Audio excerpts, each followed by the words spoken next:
અત્યારે ગુજરાતમાં દરેક જગ્યાએ મેગા ડિમોલેશનની કામગીરી ચાલી રહી છે। દ્વારકા હોય, બેટ દ્વારકા હોય, સોમનાથ હોય, વેરાવળ હોય, અમદાવાદ હોય કે પછી મહેસાણા જ કેમ નથી, ખાસ મહેસાણામાં પણ મહાનગરપાલિકા દ્વારા હવે વધારાના જે દબાણો છે તેને દૂર કરવાની કામગીરી ચાલી રહી છે।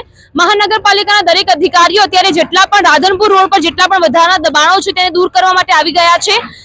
ગઈકાલે પણ 67 જેટલા દબાણો છે તે દૂર કરી દેવામાં આવ્યા હતા। રાધનપુર રોડ પર આજે પણ 367 જેટલા દુકાનદારોને નોટિસ આપવામાં આવી છે। આ સાથે શોરૂમ હોય, રેસ્ટોરન્ટ હોય, એમના આગળના જેટલા પણ ભાગો છે, જેટલા પણ આગળના એરિયાઓ તેમને વધારે ખેંચ્યા છે, જે ઇલીગલ છે, દરેક દબાણો દૂર કરવામાં આવ્યા છે। એટલે કે મહેસાણા મહાનગરપાલિકા દ્વારા અત્યારે ત્વરિતપણે પગલાં લેવામાં આવી રહ્યા છે। જે પ્રમાણે તમે જોઈ શકો છો કે અત્યારે મહાનગરપાલિકાના અધિકારીઓ અહીંયા છે, સરસામાન સાથે દરેક લોકો અહીંયા જેટલા પણ લોકો છે તે લોકો અત્યારે દબાણ દૂર કરવાની કામગીરી કરી રહ્યા છે। આ સાથે મહાનગરપાલિકા બનતાની સાથે જ મહેસાણા મહાનગરપાલિકાએ સરસ મજાની કામગીરી કરી છે કે જ્યાં રસ્તા પર વધારાના દબાણો હતા તે દૂર કરવામાં આવ્યા છે।